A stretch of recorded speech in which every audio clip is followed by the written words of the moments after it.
Senate will come to order. Senator Marble, would you please lead us in the Pledge of Allegiance?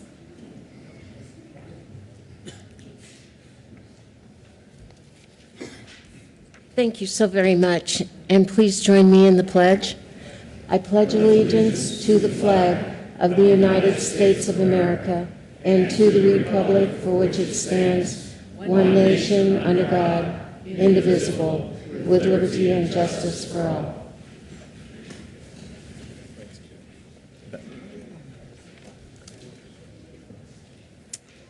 Mr. Majors, would you please take the roll? Aguilar. Balmer.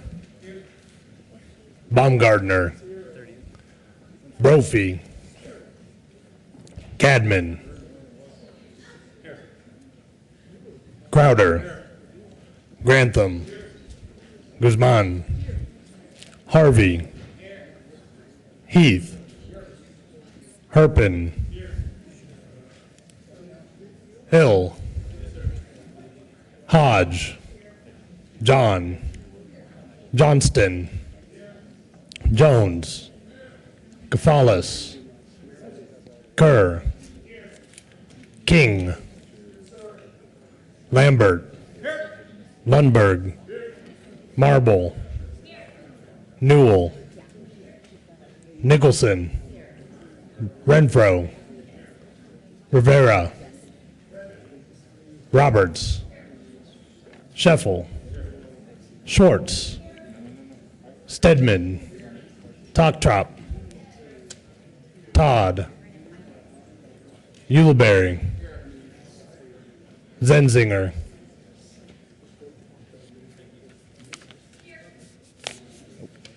Madam President. Here. We're 35 present, 0 absent, and 0 excused. We have a quorum. Motion to adopt the journal. Senator Zenzinger.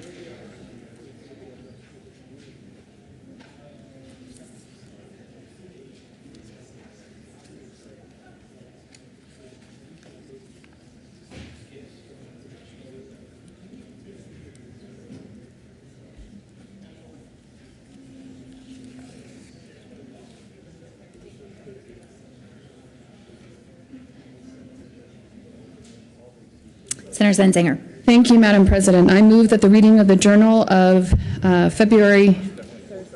Thursday, January 30th be dispensed with and the journal be approved as corrected by the Secretary. You've heard the motion. All in favor say aye. Opposed, no. The ayes have it. The motion is adopted. Majority Leader Heath. Thank you, Madam President. Members, because we did not convene on Friday and no calendar was created for today, Friday's calendar becomes today's calendar. Committee reports. January 30th, 2014, Committee on Health and Human Services. After consideration, the Mayor's Committee recommends the following: Senate Bill 14 be amended as follows and also amended before the Committee on Appropriations with favorable recommendation. January 30th, 2014, Committee on Health and Human Services. After consideration, the Mayor's Committee recommends the following: Senate Bill 39 be amended as follows and also amended before the Committee of the Whole favorable recommendation, with the recommendation be placed on the consent calendar.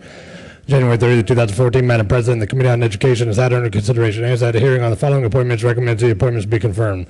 Members of the Board of Trustees for Colorado Mesa University for a term expiring December 31st, 2016. Board Douglas Quimby of Colorado Springs, Colorado, appointed effective December 31st, 2013 for terms expiring December 31st, 2017.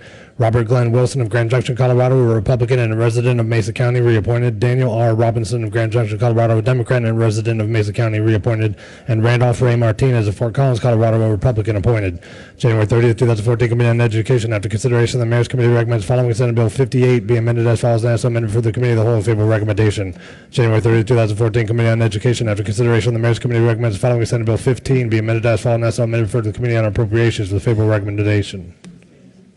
Senate Services. January 31st, 2014, correctly printed Senate Joint Resolution 6, correctly engrossed Senate Bills 59, 80, and 84, correctly revised House Bill 1019. Message from the House. January 30th, 2014, Madam President, the House has passed on third reading and transmitted the advisory statutes House Bill 1005 as amended and House Bill 1164 as amended. Message from the Reviser.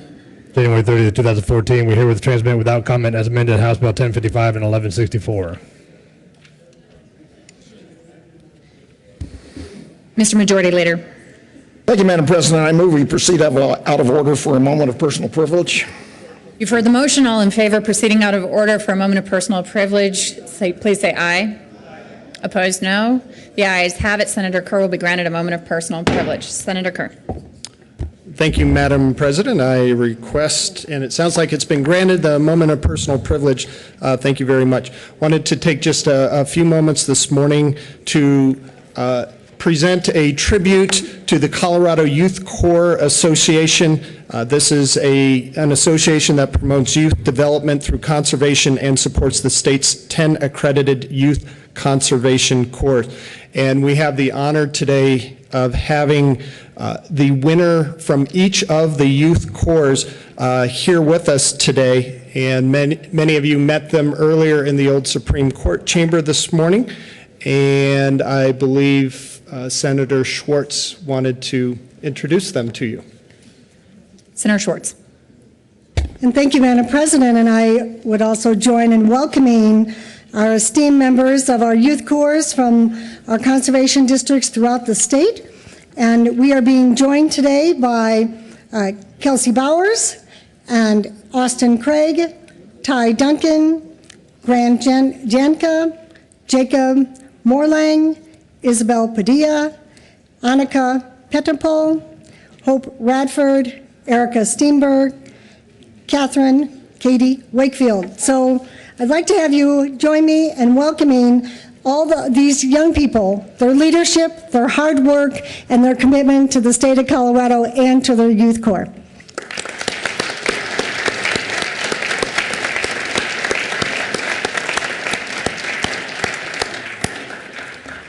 Senator Cavales. Thank you, Madam President. I just want to also extend my support for this tribute to the Colorado Youth Corps Association and these fine young people. And just to say that in today's morning prayer, Father Ernestine talked about one of the most important things that we can do as part of this community that we all live in is to give to others, to give unto others, and that's what these young people exemplify. They give back to their community, they develop their leadership skills, and I believe that as we support them in their journey, we're in good hands. Thank you, Madam President. Introduction of bills.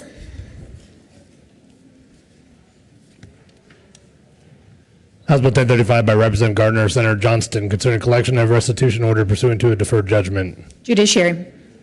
House Bill 1050 by Representative Kagan and Senator Guzman, concerning an increase in the number of judges for the 18th Judicial District and in connection therewith making an appropriation. Judiciary.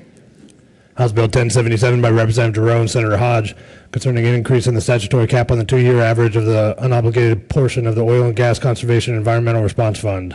Finance. House Bill 1081 by Representatives Fisher and Zabel and Senators Baumgartner and John, concerning the Motor Carrier Safety Fund and in connection therewith creating the fund, transferring money from the Hazardous Materials Safety Fund and the Motor Carrier Safety Fund, and specifying that any excess uncommitted reserves in the Public Utilities Commission Motor Carrier Fund be transferred to the Motor Carrier Safety Fund. Transportation. House Bill 1086 by Representative Murray and Senator Jones, concerning a requirement that a legal notice published in a newspaper is also published on a statewide website maintained by a majority of Colorado newspapers. Judiciary. House Bill 1092 by Representative Vigil and Senator Cavales, concerning the voluntary contribution designation benefiting the Colorado Youth Conservation Corps, that the fund that appears on the state individual income tax return forms. Finance. House Bill 1164 by Representative Hollinghorst and Senators Ulibarri and Roberts, concerning nonpartisan elections and coordinated by a county clerk and recorder, and in connection therewith creating the Colorado Local Government Election Code for the conduct of such elections by special districts, harmonizing residency requirements for voter registration, modifying the Colorado Municipal Election Code of 1965, and clarifying when elections are coordinated by county clerk and recorders. State Veterans and Military Affairs.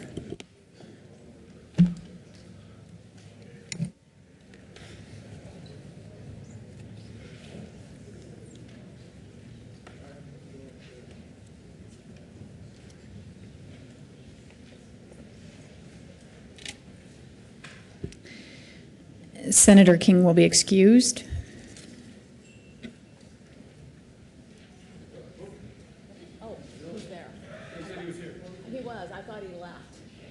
Senator King can always be excused, but he's actually here, so. Well,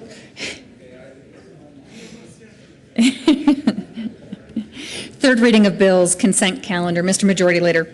Thank you, Madam President. I request that Senate Bill 80 be removed from the consent calendar and placed at the end of today's third reading of bills calendar. Okay, Senate Bill 80 will be removed and placed on the end of today's third reading of bills calendar. Third reading of bills. Mr. Majors, would you please read the title to Senate Bill 84? Senate Bill 84 by Senator Roberts and Representatives Corum and Labuda concerning the election of a county commissioner in a county with a population of less than 70,000 by the voters residing in the district from which the commissioner runs for election. Senator Roberts. Thank you, Madam President. I move for the adoption of Senate Bill 84 on third reading and final passage and ask for the use of the present roll call. Is there any discussion on Senate Bill 84? Question before the body is the adoption of Senate Bill 84 on third reading. Are there any no votes? With 35 ayes, 0 noes, 0 absent, and 0 excused, Senate Bill 84 is adopted. Co-sponsors.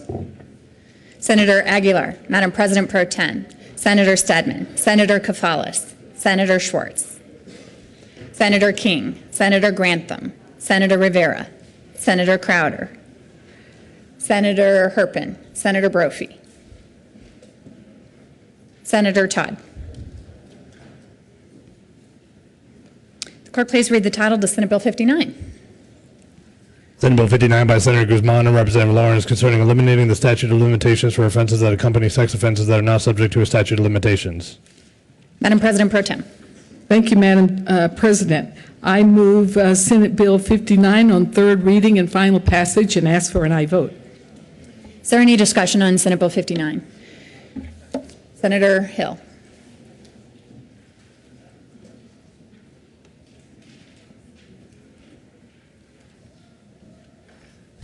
Colleagues, thank you for indulging me for a few minutes here. As we had a snow day on Friday, I was inclined to stop thinking about this bill on the statute of limitations. However, Dylan Farrow's publication of the open letter in the New York Times reopened this for me this weekend about the important debate of statute of limitations and what they mean and the role they play in our justice system. For those of you unaware, Dylan Farrow, the adopted daughter of Woody Allen, she details her case, her accusation against Woody Allen of his sexual assault against her beginning when she was 7. For those of us who have worked with those abused as children, we all know that it can take years, even decades at times, to work through the circumstances and really work courage to come forward with this story, with a history of what's going on here. And so this brought up for me again a desire to go and understand what is the role of statute of limitations and how do we address this. You see, the Connecticut DA said just because she's published this, she's 28 years old now, it's past the statute of limitations, no charges, this can't even be brought up, this can't be opened up in court. So there's no justice, there's no even opportunity to pursue justice legally in Dylan Farrow's case. And so as we look to understand statute of limitations, I think it's helpful to go into a little bit of a history, and bear with me, I'm just going to take a couple of minutes on this. It comes from its understanding and recognition that we live in an unjust world. And yet, one of the greatest threats to real justice is injustice within the judicial system. Sophocles summed this up when he said, "For justice, though she's painted blind, is to the weaker side inclined." This is the basis for innocence until proven guilty, for rules on introducing evidence, for Miranda rights, and otherwise sometimes frustrating aspects of our justice system. You see, they help ensure that the power of the state is not used to further injustice. For the only thing worse than letting a guilty citizen go is convicting an innocent citizen. And so here the statute of limitations, as well as a protection against human error and forgetfulness that grows with the passage of time.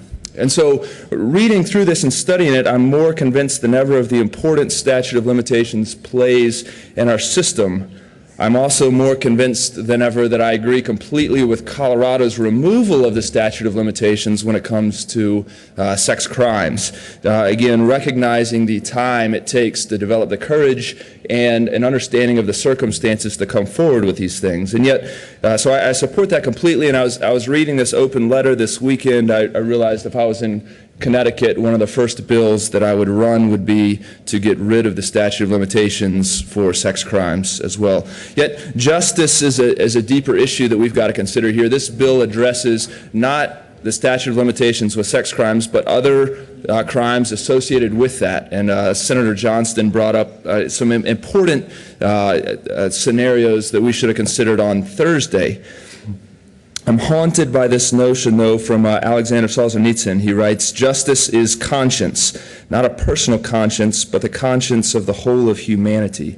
And my concern, friends, with this bill is that we open up a new avenue. Yes, we could talk about greater justice in some very specific instances, but with many of the failures that we see over time, whether it's handling of DNA evidence, whether it's recollection of the past, whether it's processing within our judicial system, I'm deeply concerned that this bill opens up new avenues for injustice while we pursue a very limited definition of justice on the short term. I'm concerned that this bill opens up not just a chance to address some very serious needs, as important as they are, but a slight undermining of the important protections we have built into our legal system. When I could detail many examples where DNA evidence has failed, where DNA evidence has been improperly used, and as the passage of time increases, the opportunity for those failures increases as well.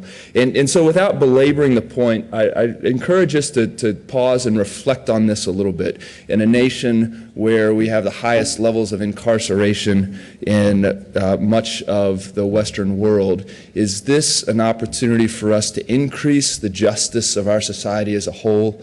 Or is this a bit of a subtle undermining of the protections we have inherent against the weaknesses and the failures of humanity? So as much as I see some aspects of this bill and support them and share those concerns, my deeper concern is this bill undermines the foundation of justice within our system. And I encourage you to think very carefully before voting for this and really consider strongly opposing it at this time until we can flesh out a deeper understanding of what long-term justice really looks like in the context of statute of limitations. Thank you very much.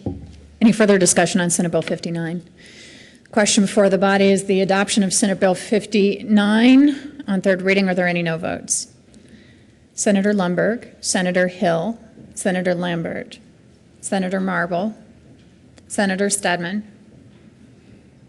Senator Harvey, Senator Baumgartner.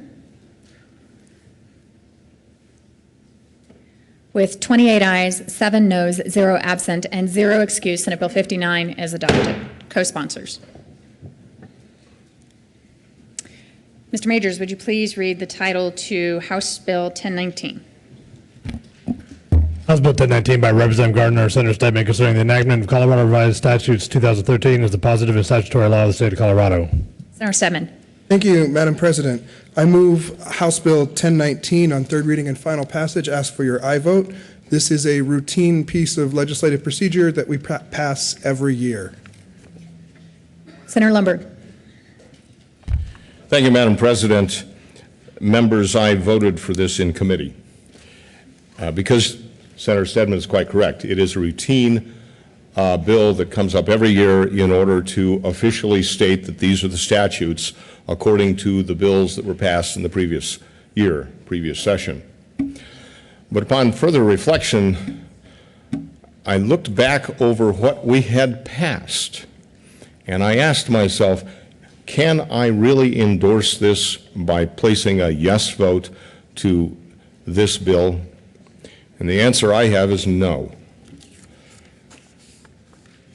I believe that the actions taken in the past year are not worthy of a yes vote for me. So I'm a no. Question is the adoption of House Bill 1019 on third reading. Are there no votes? Senator Lundberg, Senator Lambert, Senator Harvey, Senator Baumgartner, Senator Balmer, Senator Brophy, Senator Herpin, Senator Marble, Senator Shuffle, Mr. Minority Leader, Senator Renfro, Senator Rivera, Senator Brophy, I thought I got you, sorry, Senator Grantham, Senator Hill, With 21 ayes, 14 no, 0 absent, and 0 excused, House Bill 1019 is adopted. Co-sponsors. Madam President Pro Tem. Mr. Majors, would you please read the title to Senate Bill 80? Senate Bill 80 by Senator Grantham and Representative Fields concerning the elimination of the list of certain additional qualifications that apply to the property valuation appeal arbitrators. Senator Grantham. Thank you, Madam President. I move Senate Bill 80 on third reading and final passage and ask for use of the current roll call. Is there any discussion? Question before the body is the adoption of Senate Bill 80 on third reading, final passage. Are there any no votes? With 35 ayes, 0 noes, 0 absent, and 0 excused, Senate Bill 80 is adopted. General orders, second reading of bills. Co-sponsors on Senate Bill 80. Okay, Senator Crowder. General orders, second reading of bills. Other co-sponsors, Senator Schwartz. Are there any other co-sponsors on Senate Bill 80? Okay, now general order, second reading of bills.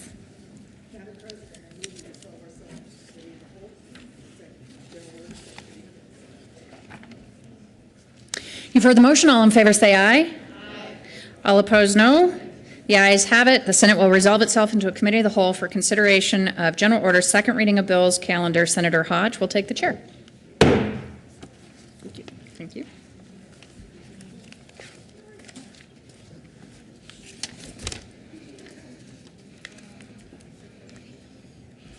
The committee will come to order. The coat rule is relaxed.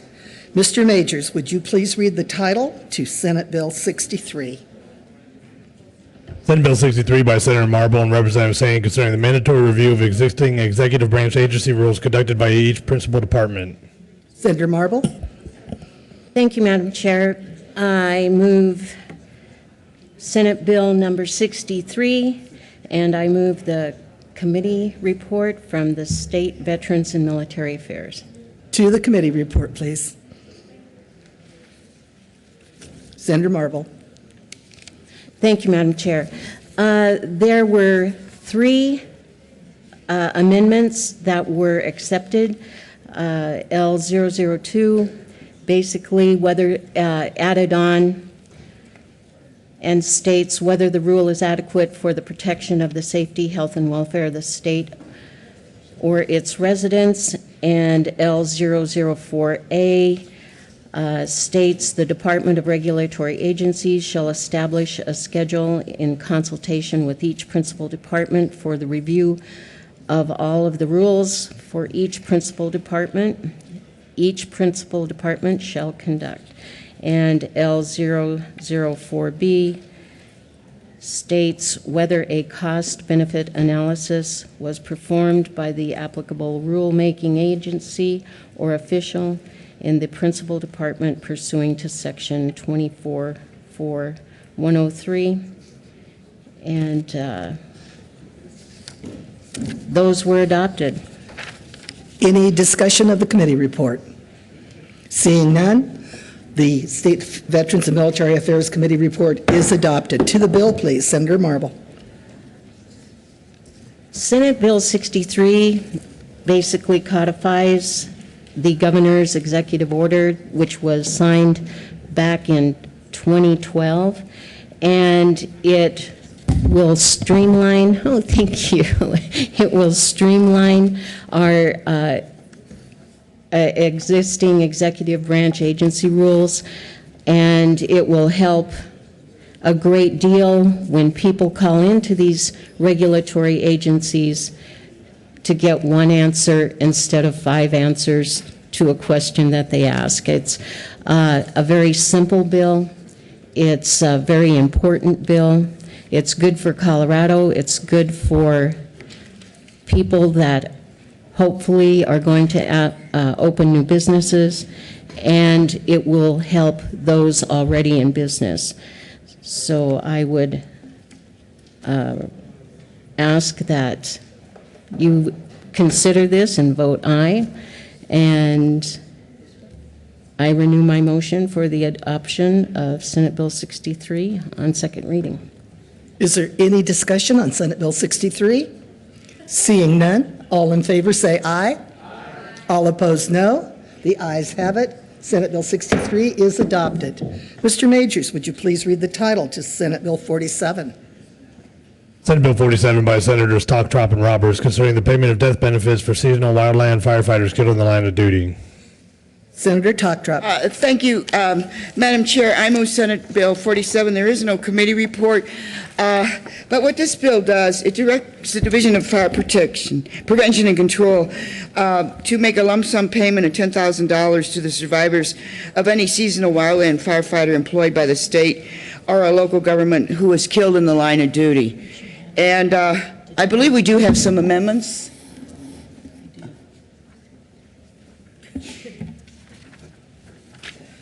Senator Roberts. Thank you, Madam Chair. I move L002. Mr. Majors, would you please read L002?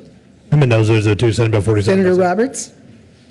Thank you, Madam Chair. L002 extends the death benefits to volunteer members of non-governmental volunteer fire departments. Any discussion on L002? Senator Schwartz. Thank you, Madam Chair, and I certainly support this amendment. One amendment we had discussed in committee was to include those individuals that are part of our Department of Corrections that are incarcerated that fight on our hotshot teams, and wanting to extend that death benefit. And I don't know if this amendment covers that or not, or if there'll be another amendment. Senator Roberts. Thank you, Madam Chair. No, this is solely for the volunteer members, and there should be another amendment, which I believe is going to be L001. You were supposed to get it. Further discussion on Senator Tuck. Thank you, Madam Chair. I ask for senatorial 5. Granted. I'm waiting for it.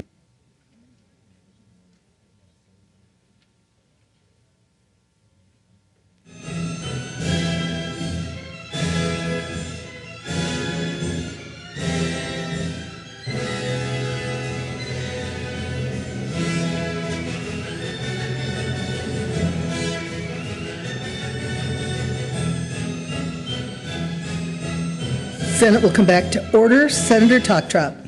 Senator Schwartz. So do we vote on your? We haven't voted on it. There is an amendment on. Thank you, Madam Chair, and I just move for the adoption of L002. Okay, any further discussion on L002? Seeing none, all in favor say aye. Aye. All opposed, no. L002 is adopted. Mr. Majors, would you please read L003? L003 to Senate Bill 47. Senator Schwartz. And thank you, Madam Chair. And this is the amendment that will, again, give us the opportunity to provide death benefits for any of our individuals that are part of the Colorado Correctionals Industry Wildland Inmate Fire Team crews, known as the SWIFT crews. So I think it's important to recognize their work and their sacrifice, and to make certain that they would not be exempted from, or their families be exempted from this opportunity. So I ask for an aye vote on L003. Senator Schwartz, would you move the amendment, please? Forgive me, Madam Chair, I move Amendment 3. Any discussion on L003? Seeing none, all in favor of L003, please say aye. Aye. All opposed, no. L003 is adopted. To the bill. Senator Talk-Trop. Thank you, Madam Chair, and I just asked for the adoption of, we asked for the adoption of Senate Bill 47 and hope that we never have to use it, because this does provide death benefits for those that are firefighters that are killed in the line of duty, and let's just hope we never have to use it. And I just asked for an aye vote on Senate Bill 47. Senator Roberts. Thank you, Madam Chair. I think Senator Talk-Trop said it well. Just for clarification, this is for seasonal wildland firefighters. And again, I urge an aye vote. Senator Jones. Thank you, Madam Chair. I also urge an aye vote. Members, seasonals do this kind of work year in, year out. A lot of people that start on a fire crew will be on a Type 2 crew and want to go to a Type 1 crew, a hotshot crew, and they will work years as a seasonal.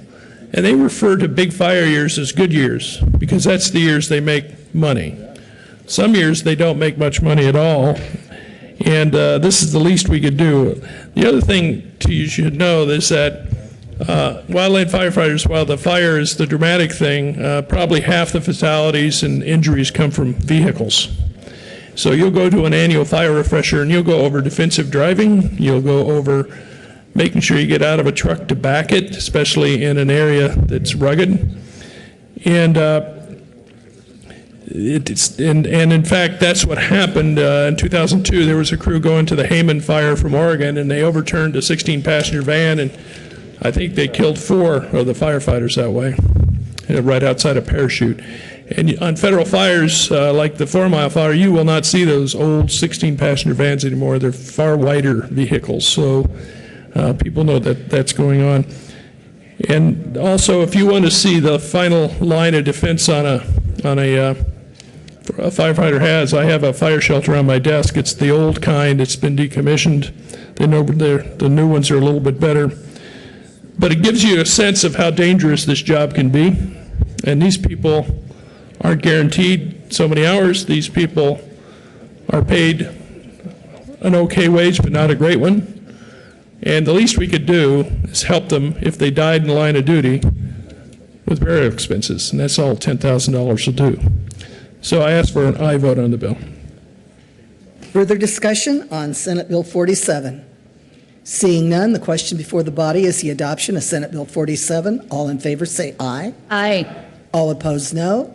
Ayes have it. Senate Bill 47 is adopted. Mr. Majors, would you please read Senate Bill 55? Senate Bill 55 by Senator Stedman and Representative Quorum concerning more precise specification of the class of vehicle subject to the daily vehicle rental fee. Senator Stedman. Thank you, Madam Chair. I move Senate Bill 55. There are no committee reports, but I do have a floor amendment. Have you turned it in? Have him read 001. Yeah.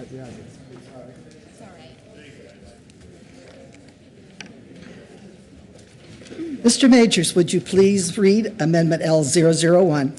Amendment L001, Senate Bill 55 Senator by Stedman. Thank you, Madam Chair. I move Amendment L001. And this amendment clarifies a provision in the bill dealing with renewal of vehicle rental contracts. And it's an issue that actually Senator Schwartz flagged in committee. And after we left the committee, we decided that actually this probably could be clarified a little bit. And so this amendment clarifies that you do not pay daily vehicle rental fees on a contract that has been renewed, provided that the first contract was at least 30 days. Further discussion on L001? Seeing none, all in favor of L001 say aye. Aye. All opposed, no. The ayes have it. L001 is adopted. Senator Stedman. Thank you, Madam Chair. Senate Bill 55 clarifies the application of faster fees to businesses that are in the business of renting light trucks under 26,000 gross vehicle weight. And it clarifies what's been an ambiguous provision in law that has been led to inconsistent results for many businesses across different jurisdictions in our state. And we've worked to come up with what we think is a much easier to apply set of definitions for when light-duty trucks that are rented pay road and bridge fee surcharges under FASTER, and when they're treated more like a rent-a-car, and when they pay daily rental fees. And this Senate Bill 55 repeals the ambiguous language and replaces it with bright lines that are easy to apply, making it easier for county clerks and for businesses, and I'd ask for an aye vote. Further discussion on Senate Bill 55? Seeing none, all in favor say aye. All opposed, no. Ayes have it. Senate Bill 55 is adopted. Majority Leader Heath. Thank you, Madam Chair. I move we rise and report. Motion before the body is to rise and report. All those in favor say aye. All those opposed, nay. The ayes have it. We will rise and report.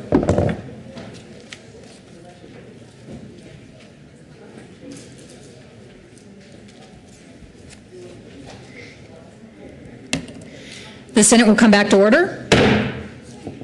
Senator Hodge. Thank you, Madam President. The committee has had a number of bills under consideration. Mr. Majors, would you please read that report? February 3rd, 2014, Madam President, your committee of the whole basically reports out in consideration of the following attached bills being the second reading thereof makes following recommendations thereon. Senate Bill 63 is amended, Senate Bill 47 is amended, Senate Bill 55 is amended, passed on second reading in order to gross place on the calendar for third reading and final passage. Is there any discussion? Motion before the body is the adoption of the committee of the whole report. Are there any no votes? With 35 ayes, 0 noes, 0 absent, and 0 excused, the committee of the whole report is adopted. Senate Bill 63 is amended, Senate Bill 47 is amended, Senate Bill 55 is amended, passed on second reading, and ordered, engrossed, and placed on the calendar for third reading and final passage. Mr. Majority Leader.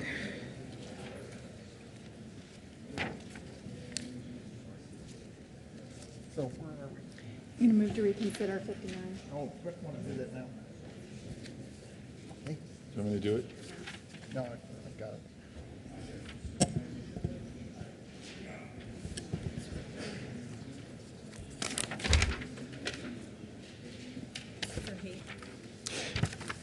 Mr. Majority Leader. Thank you, Madam President. Having voted on the prevailing side, I move for the reconsider of House Joint Resolution 1004. Oh, excuse me. No, 59. Senate Bill 50. Yes, 50. Thank you. Mr. Majority Leader, you want to withdraw that? And Yes, I do. Thank you, Madam President. please proceed. Is that okay? Yeah, go ahead. What's that? No, we're just going to reconsider. I think the motion is to reconsider Senate Bill 59. We're not making it waive the calendar. Right. Mr. Majority Leader. Thank you. I give notice of intent to reconsider Senate Bill 59. So, I think the motion is just to reconsider Senate Bill 59. thank you. I move to reconsider Senate Bill 59. Okay, members, this is just for an opportunity to make sure everybody's on the record voting the way they would like on Senate Bill 59. The motion is to reconsider Senate Bill 59. All in favor say aye. Opposed, no. Ayes have it. We will reconsider Senate Bill 59 on third reading. Mr. Majors, would you please read the title to Senate Bill 59? Senate Bill 59 by Senator Guzman and Representative Lawrence concerning eliminating the statute of limitations for offenses that accompany sex offenses that are not subject to a statute of limitations. Madam President Pro Tem. Thank you, Madam President. I renew the motion to adopt Senate Bill 59 on third reading and final passage and ask for an aye vote. Oh, do you want to wait? Call. Mr. Majority Leader. Thank you, Madam President. I move you to call the Senate. A call has been moved and sustained for a call of the Senate. Mr. Majors, would you please poll the senators? Aguilar. Balmer. Baumgardner. Brophy. Cadman. Crowder. Mr. Majority Leader. Thank you, Madam President. I move the call be raised. The call will be raised. Question before the body is Senate Bill 59 on third reading and final passage. Any additional discussion? Are there any no votes? Senator Lundberg, Senator Marble, Senator Lambert, Senator Stedman, Senator Hill. Has everyone voted the way they would like on Senate Bill 59? With 30 aye votes, 5 no votes, 0 excused, and 0 absent, Senate Bill 59 is adopted. Co-sponsors, Senator King. Sorry, Bill. Mr. Minority Leader. Okay. Consideration, Senator Rivera would like to be a co-sponsor on Senate Bill 59. and Senator Crowder. Consideration of resolutions. Mr. Majors, would you please read the title to Senate Joint Resolution 5? Senate Joint Resolution 5 by Senator Herpin and Representative Priola concerning recognition of School Choice Week in Colorado. Senator Herpin. Thank you, Madam President. Last week was National School Choice Week, and if you attended one of the school choice events, you got this really nice yellow scarf to wear. So, Madam President, I move Senate Joint Resolution 005. Thank you. Please proceed. Thank you, Madam President. As I said, last week was National School Choice Week. We're a little bit late recognizing it because of the snowstorm last week and other activities. Colorado is a leader in school choice. We have several public charter schools that offer quality education, public schools that offer quality education, private schools, homeschoolers, and this joint resolution recognizes the efforts that have taken place in Colorado to ensure that our children get the type of education their parents would like to have for them. So I would move the resolution and ask for aye vote. Any discussion on Senate Joint Resolution 5? Senator Renfro. Thank you, Madam President. I also rise in support of this resolution. I've had the honor and privilege to serve on a school board for 8 years and then currently to help found a charter school and to serve on its board. And we just, last week, were granted our renewal contract through our district, our authorizing district, for another 4 years. So we went through our first 3, had a lot of challenges, and we're given our renewal. But the thing that was amazing through the process of getting to serve is meeting the parents and the students and the choice and the opportunity that we've been able to give 178 students to have a different opportunity in education. And when we opened up our school the first day, we had 70 parents that camped out overnight to get in line to come to our application to sign up their students for our school when we first opened our doors 3 years ago.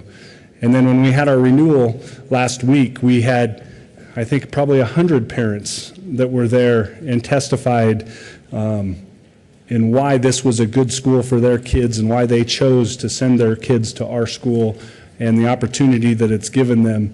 In fact, we had one kid that got up and spoke about how his character has been formed and changed through attending this school and through the work of his grandfather, and he did that all on his own to get up and to come to us as a board and talk to us about it. So it's exciting to see this opportunity of choice in Colorado, and we need to expand that and to move forward as much as we can, because it's clear with the politics of where we are with funding, the state isn't ready, the voters aren't ready to fund more because they don't like what they see. And I think choice is that opportunity to give them something that they can get behind and like and see.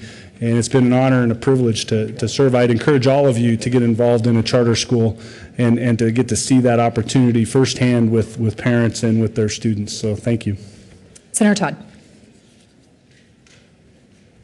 Thank you, Madam President. And Senator Herpin, thank you for bringing this forward. I had the honor of visiting Global Village Academy in Aurora, and I think they have a couple of their other schools throughout the state. I can't remember, I think Thornton maybe. And it was so impressive. It is a school that is based upon foreign language, and so children have an opportunity to learn either Chinese, French, or Spanish. So it is an opportunity to really broaden these children, not only just in language, but also in culture, as well as character education is very strong along with it as well in their presentation.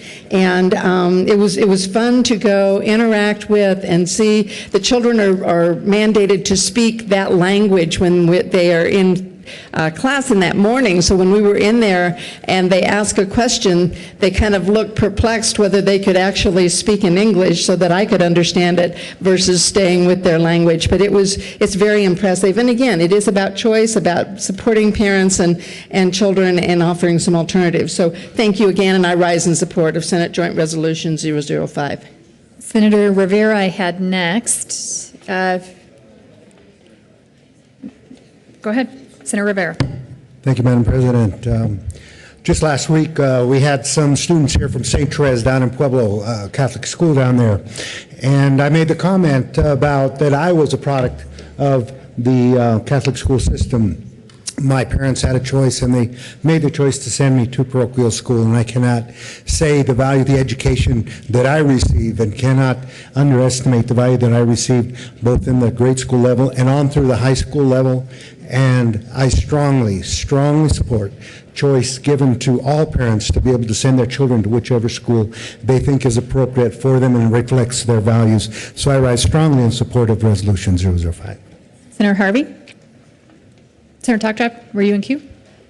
Senator Toktrop. Thank you, Madam President, and thank you for bringing this resolution forward. I've got 2 grandchildren that go to a magnet school in District 12, and they one in kindergarten and one in 5th grade, and the 5th grader is becoming almost fluent right now, if that's possible, semi-fluent in Mandarin.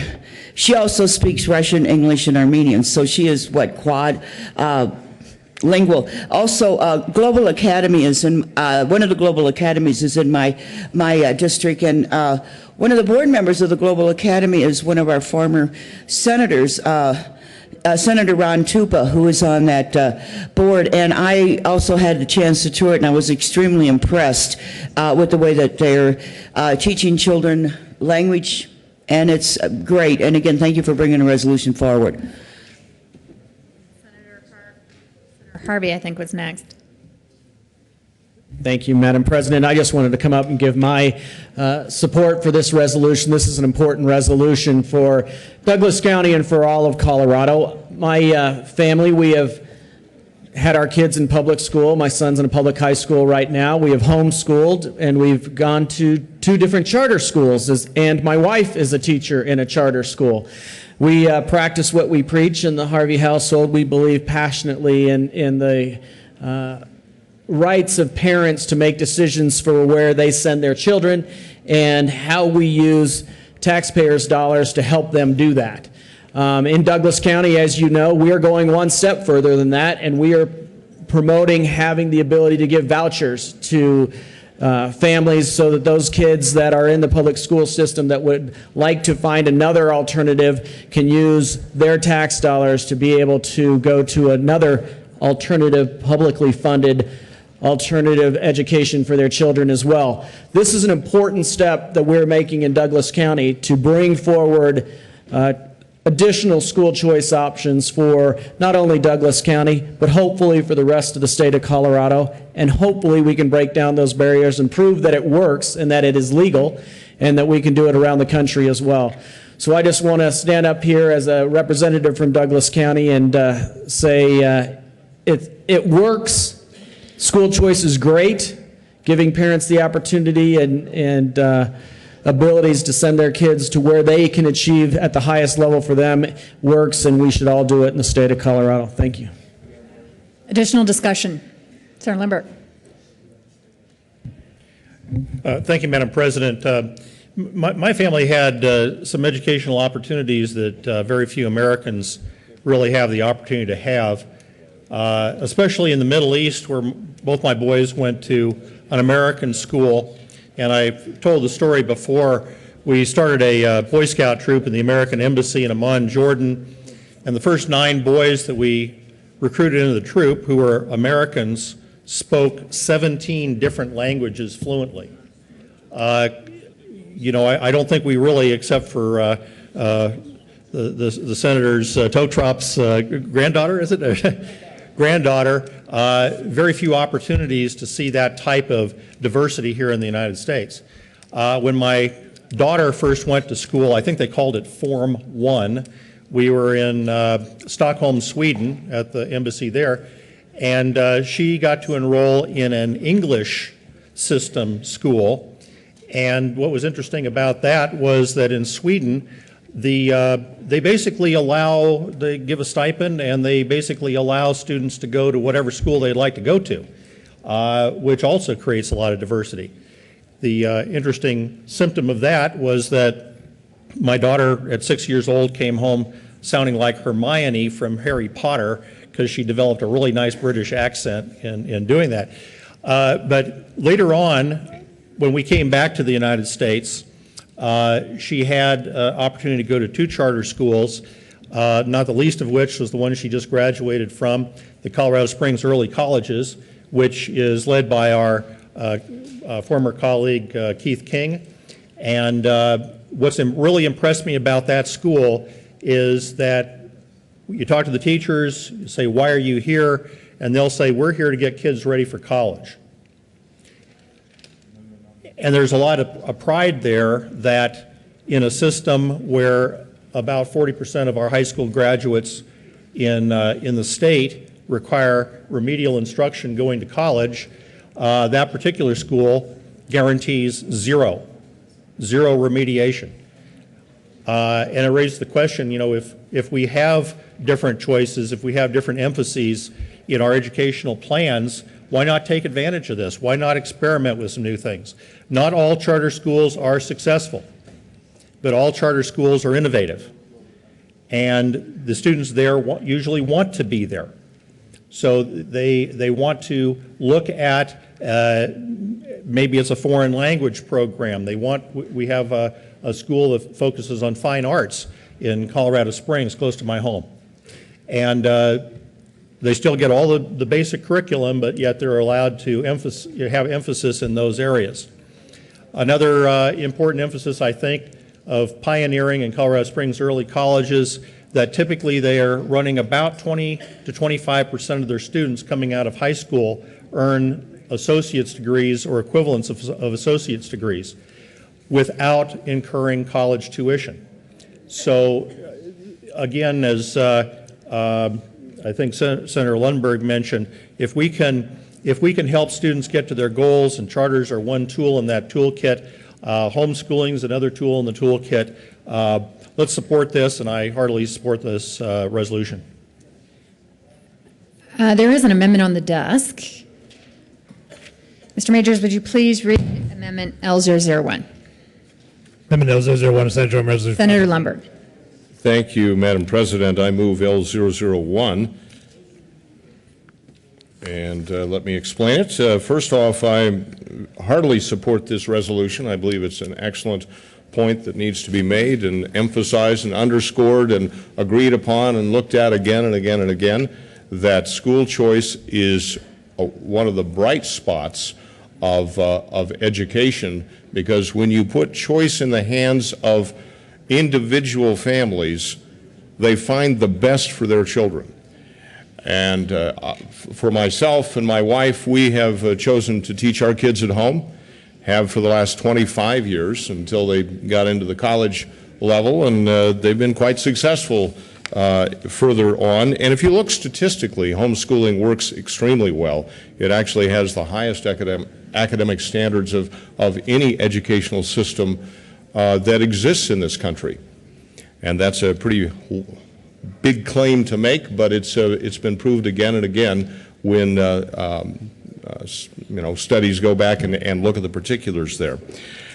In this resolution, homeschooling is mentioned on page 2 when it's discussing, whereas numerous organizations in Colorado work to improve the lives of students, and it's in the list, but on page 1, on line 6 and 7, it states currently, whereas Colorado has a multitude of high-quality public schools, public charter schools, and private schools. Well, it's missing a really big chunk of the educational picture in Colorado, because home-based schools, and that's a technical term that refers to the home-based education system as recognized in Colorado statute, that system has successfully educated tens of thousands of students across Colorado, and I might add, saved the state government hundreds of millions of dollars over the course of, since the home-based education program was put in place in Colorado in 1988. And therefore, I believe it should be very prominently recognized in this resolution concerning school choice, and it simply adds the words home-based schools to the list of the multitude of high-quality educational options that we have here in the state of Colorado. I urge the adoption of the amendment as well as the resolution.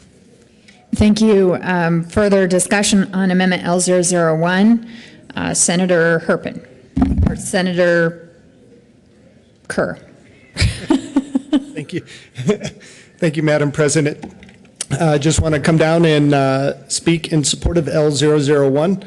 I think Senator Lundberg is absolutely correct that we should acknowledge all parts of our schooling system.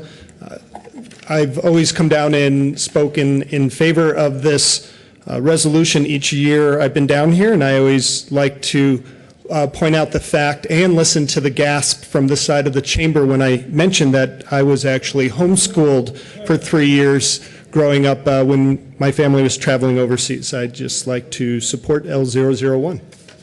Senator Herpin on L001. Thank you, Madam President. I also support the amendment. Any further discussion on the amendment? Seeing none, the question before the body is the adoption of L001 to Senate Joint Resolution 5. Are there any no votes? With 35 ayes, 0 noes, 0 absent, and 0 excused, L001 is adopted. Any further discussion on the underlying Senate Joint Resolution 5? Senator Kerr. Thank you, Madam President. And I'd like to come down in support of Senate Joint Resolution 5. I think it's important that we acknowledge the great education system we have here in Colorado. And just a reminder, we are not competing just against, our kids are not competing just against kids from Kansas and Utah and New Mexico, but our kids are competing against kids from all over the world. And that's why it's important that we support our education system. Choice here in Colorado, and Colorado being a leader in school choice, is an important part of that. I also really want to highlight the language around online schools. I think even when I was first here in the legislature, we didn't have that language in, and over the last few years we've included that. But I also want to highlight online schools and the different online programs that are available as being a very important aspect in school choice in our school system. Also taking the opportunity to mention, if you have not heard, that Senator Roberts and I have sponsored a task force where we're looking at improving the quality of online schools here in Colorado. And I think that's an important part of our choice and schooling system in general in Colorado. I support Senate Joint Resolution 5 and encourage you to as well. Any further discussion on Senate Joint Resolution 5? Senate Joint Resolution 5. Seeing none, the question for the body is the adoption of Senate Joint Resolution 5. Are there any no votes? With 35 ayes, 0 noes, 0 absent, and 0 excused, SJR 5 is adopted. Co-sponsors, Senator Herpin. Thank you, Madam President. I request that the current roll be added as sponsors. Any objection? Seeing none, the present roll call will be added as co-sponsors to Senate Joint Resolution 5. Mr. Majority Leader. Thank you, Madam President. Having voted on the prevailing side, I move for the reconsideration of House Joint Resolution 1004. You've heard the motion. All those in favor say aye. All those opposed, no. The ayes have it. The Senate will reconsider House Joint Resolution 1004. Mr. Majors, would you please read the title of House Joint Resolution 1004? House Joint Resolution 1004 by Representative Hollinghorst and Senator Heath, concerning changes to the joint rules of the Senate and House of Representatives and in connection therewith conforming to the joint rules to the changes made to the State Measurement for Accountable, Responsive, and Transparent Government Act, and repealing the joint rule on capitalization and bills. Mr. Majority Leader. Thank you, Madam President. I move the repassage of House Joint Resolution 1004. There is an amendment on the desk. Mr. Majors, would you please read floor amendment L002? L002, House Joint Resolution 1004 by Senator Heath, amending Mr. Majority Leader. Thank you, Madam President. I move amendment L002. Members, this amendment changes the committee oversight over the Colorado Energy Office from the Senate Transportation Committee back to the Senate Agriculture, Natural Resources, and Energy Committee. And that's because the House has it in one committee and we have it in another. So this conforms to where we have this in the Senate. So I would move Amendment L002. Any further discussion on L002? Question for the body is the adoption of L002 to HJR 1004. Are there any no votes? With 35 ayes, 0 noes, 0 absent, and 0 excused, L002 is adopted.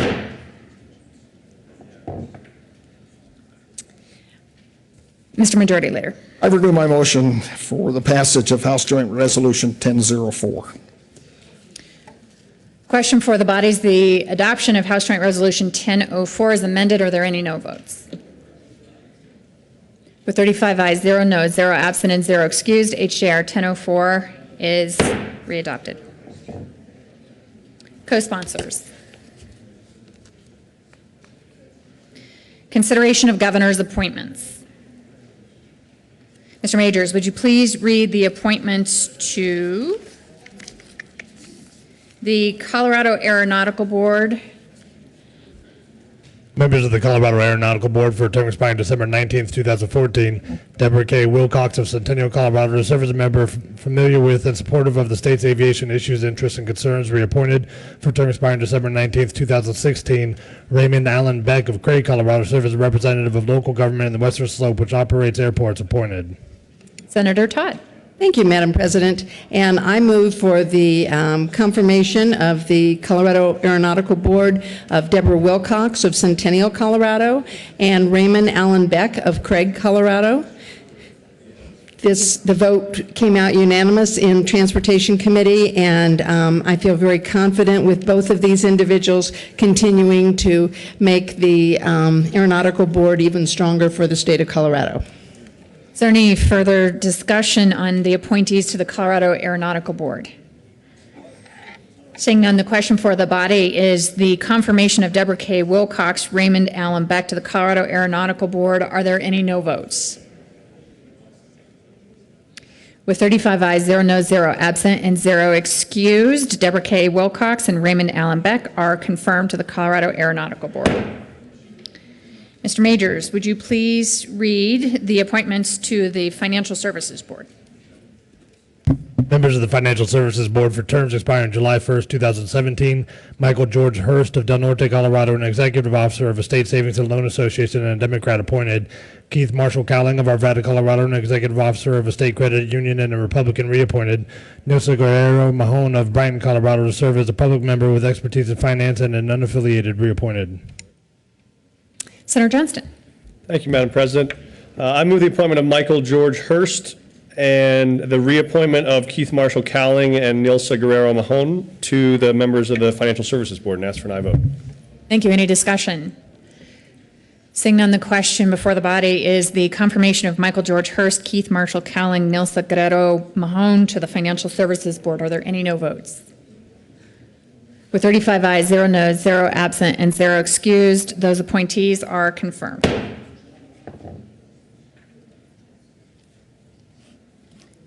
Message from the governor. January 23rd, 2014, to the Honorable Colorado Senate. Ladies and gentlemen, pursuant to the powers conferred upon me by the Constitutional laws of the state of Colorado, I have the honor to designate, reappoint, and submit to consideration the following member of the State Agricultural Commission. For a term expiring March 1st, 2015, Segunda S. Diaz of Alamosa, Colorado, serve as an unaffiliated and Agricultural District 3 member, and occasioned by the resignation of Ernest D. Fort of Center, Colorado, appointed. Sincerely, John W. Hickenlooper, Governor. Agriculture, Natural Resources, and Energy. January 23rd, 2014, to the Honorable Colorado Senate. Ladies and gentlemen, pursuant to the powers conferred upon me by the Constitutional laws of the state of Colorado, I have the honor to designate, appoint, and reappoint, and submit to your consideration the following members of the Water Quality Control Commission.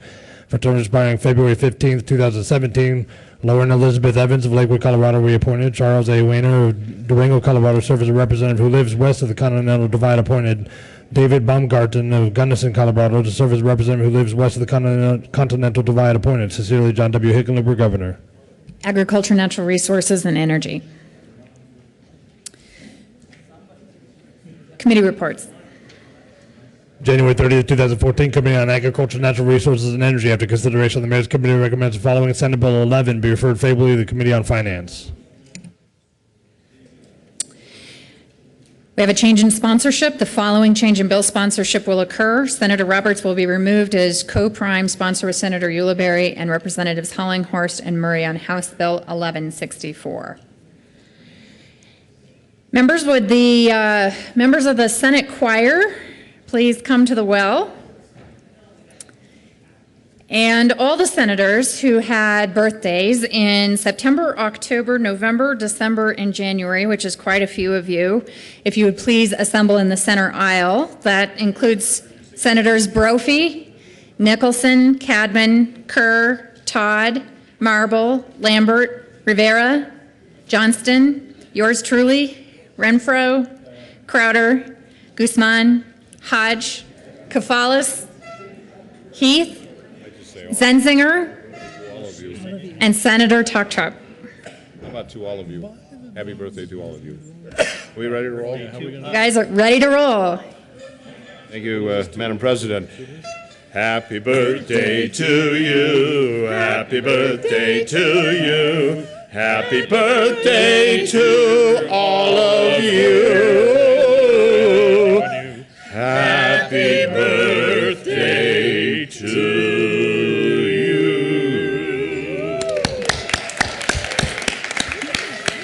By the way, feel free to help yourself to cupcakes we've got in the back. And birthday girl, Senator Tokchuk. Thank you, Madam President. I just wanted to thank you for making my birthday a Senate holiday, Friday. Thank you. Well deserved. Senator Todd. Thank you, Madam President, and I might need to be excused early just to let Terry know so he can plan a birthday surprise dinner for me. That's nice. Members, we're in announcements. Are there other announcements? All right, Senator Crowder. I would, on behalf of myself, I hope there's other senators who will join me, would like to extend my deepest appreciation for the Denver Broncos. I really feel they gave us a great year, although yesterday was a little bit disappointing. A little. As a true Bronco fan, I think we should stand by them. And I just want them to know how proud we are of them in which they represented our state. But thank you very much. Thank you, Senator Crowder. Thanks, Senator Kafalis was next. Thank you, Madam President. Members, I just wanted to remind you that tomorrow is Colorado State University Flint Animal Cancer Center Day at the Capitol, and from 8 to 9 there will be a program in the old Supreme Court chambers. I think this would be a great opportunity to come learn about CSU's Animal Cancer Center. And then upon adjournment tomorrow, there'll also be a program, Dr. Rod Page of the Cancer Center, as well as Dr. Dan Theodorescu. Encourage folks to participate. And also there was a card that gives you the 10 warning signs regarding your pet animals in terms of concerns about cancer. Thank you. I had Senator Renfro down next, but if Senator Renfro. Thank you, Madam President. This is an early announcement for tomorrow. Since we're forgetful and don't remember, I'm going to do it twice, do that repetition thing with you. Colorado Design and Construction Industry Leaders, AIA Colorado, is going to host a Building Jobs for Colorado event to get together. It's Amendment 41 compliant. It'll be from 5 to 7 tomorrow night, Tuesday night, at Grant. Let's see, where's this going to be at? At AIA Colorado, which is 303 East 17th Avenue, and there is parking available down there. So you'll get a thing on your desk tomorrow, but just wanted to throw that on your calendar also. Thank you. Senator Hodge. Thank you, Madam President. The first meeting of the Rural Caucus is at noon today. The topic is rural broadband. Mr. Minority Leader. Thank you, Madam President. I wanted to say thank you to whoever provided the card again this year, just like last year. It's anonymous. Something different, though. It says, it's another crude card. Don't worry, you'll never lose your style. And then it says, so true. Hope you had a wonderful birthday from your friends in the Senate, but somebody crossed off the S. So whoever my friend is, whoever amended this card, thank you. Senator Hill. Thank you, Madam President. Colleagues, I just wanted to introduce a good friend and really an inspiration for what a government of the people, by the people, for the people looks like. Jacob, will you stand up? Jacob Vivleka is the state co-chair for the Colorado Youth Advisory Council. Is a senior in high school, looking to join the Army next year, but really just has a deep down commitment. If you want to be excited and optimistic about the future of our state, go spend a couple of minutes talking with Jacob.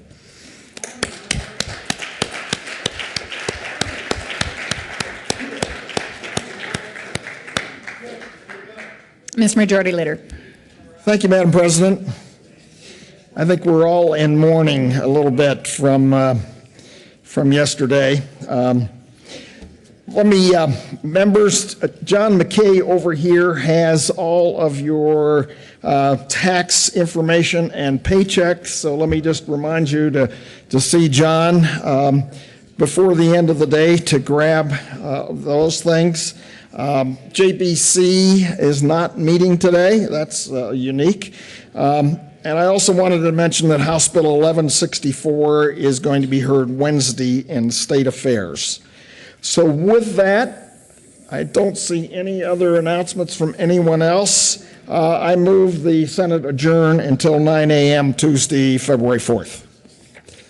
You've heard the motion. All in favor say aye. Aye. Opposed, no. Ayes have it. The Senate will adjourn until tomorrow, Tuesday, February 4th, 9 a.m.